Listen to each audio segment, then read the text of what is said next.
Obviously the news of the cane toads in Taren Point eventually had to be released to the media, and we were always worried about how that might be portrayed.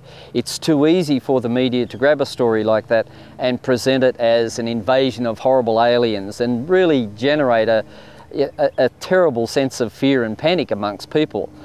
Now, I'm very pleased to say that we didn't have that problem at all with Taren Point. Sutherland Shire Council, National Parks, Sydney University, Frog and Tadpole Study Group, all of the groups that were involved in this project realised that this was a very serious problem, and they all worked together to make sure that a realistic understanding of what was actually going on with cane toads and what sort of a threat they constituted could be presented. I said before about humane treatment of animals, very important. It's not the cane toad's fault that they're a pest. We have to look after them as humanely as possible. So that means the capture. I don't like handling cane toads too much because it stresses them out a little bit. So as quickly as you catch them, put them in the bag, it protects you and it also protects the cane toad. People are often interested to find out what happens to these toads after we collect them. First we put them in a cloth bag and into the fridge. That means their metabolism slows down and they really slowly go to sleep. And only after that do we put them in the freezer. That means they don't suffer at all. This method is approved by the ISPCA, and we really want to make sure that these toads are being treated as good as we possibly can. It's not their fault that they're in Australia. Realistically, the cane toad population is probably limited to about a 4K radius.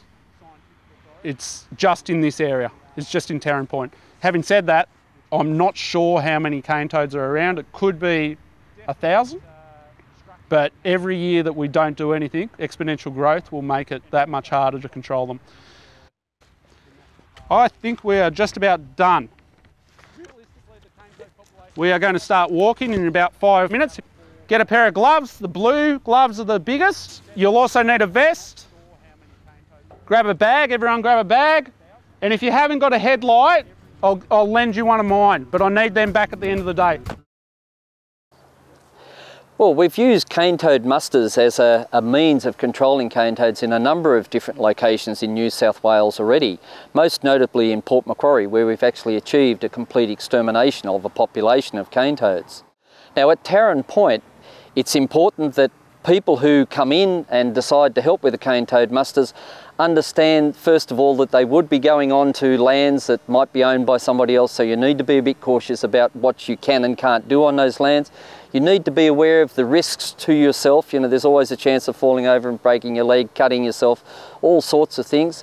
But the other thing we tried very hard to get across is that people had to understand that we're not in the business of being cruel to cane toads either, that we wanted cane toads collected safely and we would show them the right way of doing that, and that ultimately these cane toads would be treated and dealt with humanely. Where's Deirdre? Can't see her. Just go to the line. Go to the line.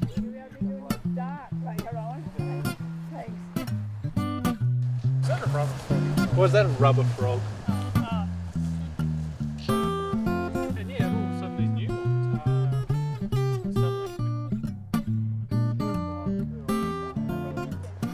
ones As you can see, I've got a trap set up over here.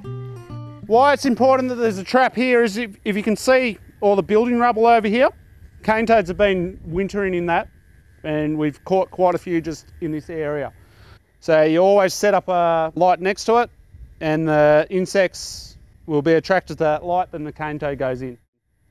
It's also really good to look around any of the traps because there could be cane toads through there.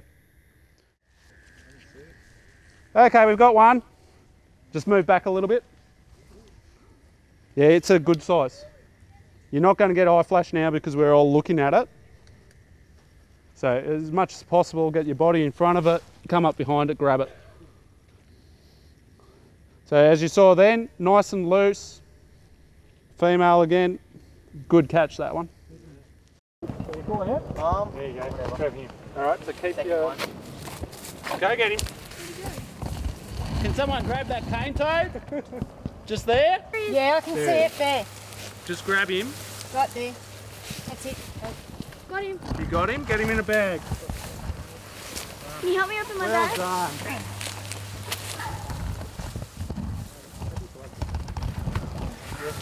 Thank you. Look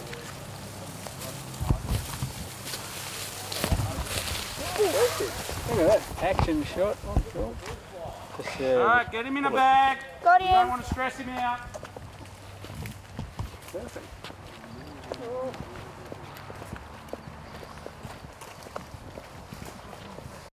Alright guys, we're stopping here for a purpose. After I figured out that there was cane toads in the area, I did fact checking to figure out how they might have got here. Why that's important is we can get rid of every cane toad, but if people bring down 5 or 6 a year, the population is going to build back up. So we tracked down 2 definite imports of cane toads. The first one was 6 cane toads. That was 4 years ago. Without naming anything, to this area just here. This population in here has been knocked out now. Another import that we found was to a big industrial area over here. Realistically, the cane toads that we're catching tonight have come from the second importation 2.5, 3 years ago. That also has breeding habitats on it where cane toads can breed. So we're putting traps intensively on that private property. We're also in the wetlands, if any cane toads go in there, we go in as well and capture them with nets, or in some cases just wading in and getting them. We're very hopeful that this year they won't breed because we'll take out all the females, and that's the first step. If we can stop them breeding for 5 years, that probably means that we've eradicated them. Alright, so we'll keep on moving on. You guys can walk along the back of that area just there, up to the roller doors. I've got approval to do that.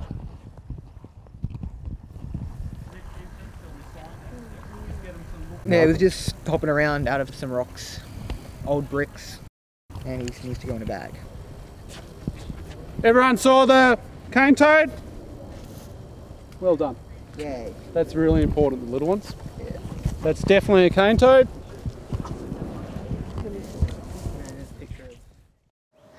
One of the great successes of this project was also that I was able to secure an environmental trust grant, which means that we were able to actually spend money on this project. That allowed us to pay for people such as Matt Greenlee's time, who is a really important consultant in this project and helps us to obtain scientific information that can then inform management and let us know how do we best treat these toads.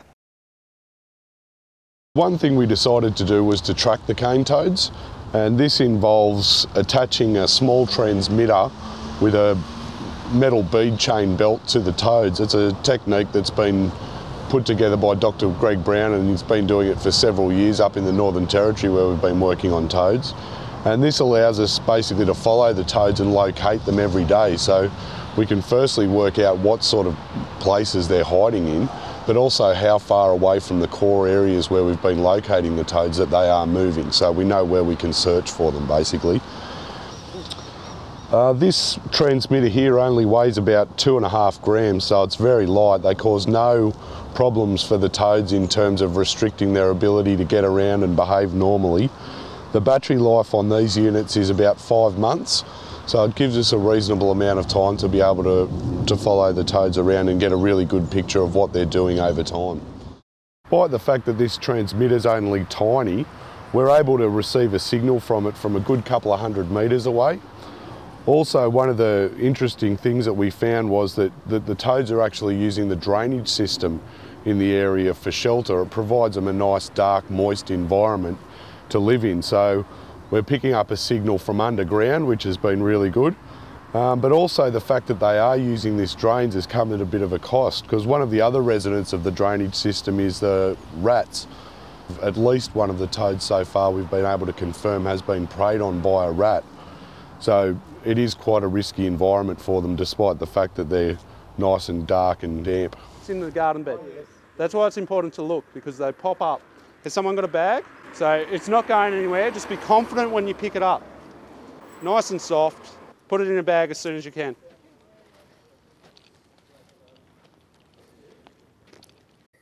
Yep. See that one up there? Someone go and grab that.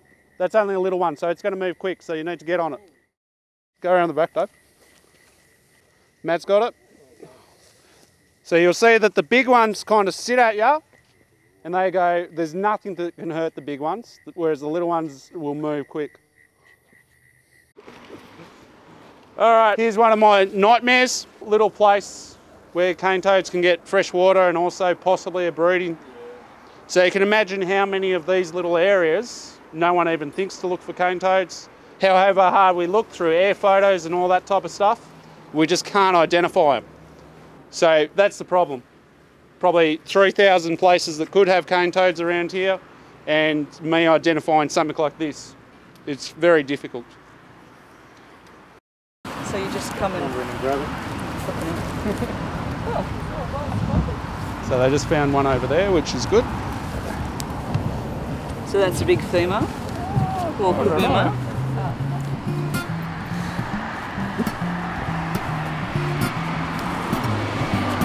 Yay, my first toad! It wasn't too long after I started tracking toads. I'd started tracking 7 or 8 toads initially, when around one of the water bodies that I was tracking the toads, I discovered tadpoles. They were in relatively low numbers, only found about 10 to 20 tadpoles. They'd probably been laid as eggs there perhaps 2 weeks earlier in March. So the fact that they weren't many suggests that it wasn't a particularly successful breeding event. So we're confident that we're on top of it as far as that goes. The grant money also allowed us to pay for traps, hire a contractor who searches areas for the toads, pay for the sniffer dog to come out, and pay for autopsies of these toads. Another thing that we did was dissect the toads that had been euthanased after the toad musters run by Sutherland Council. And this was basically to assess their body condition, so how healthy they were, look at the potential for them to breed, so having a look at their reproductive parts, and also get an idea of what parasites or diseases they might be carrying. One of the interesting things we found was that they'd been eating crabs. Adjacent to the industrial area there's some mangroves, so it's not surprising that they'd been foraging in this area. What's interesting is that it's rather saline, so it's salty. It's not an area we'd expect would be core habitat for the toads, but it is interesting that they are foraging and having an impact in this area.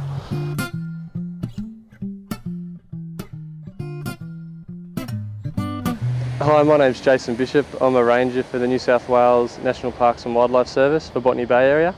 We're here today in Taren Point Nature Reserve, and we're going to be undertaking a trial run with the aid of a cane toad sniffer dog. This is the southernmost part of Taren Point Nature Reserve.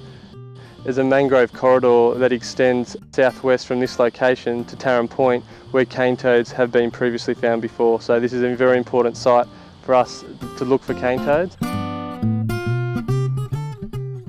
We've used the sniffer dog to search for cane toads on several occasions on national parklands. The dog definitely could locate toads in the training trials. During the winter months, when the toads are barely active, we use the dog about once a month. The sniffer dogs are excellent to use in areas that we can't get access to, in salt marsh areas, in muddy areas, under crevices, and they're also very good at detecting isolated cane toad populations, so they're a very good management tool with the cane toads.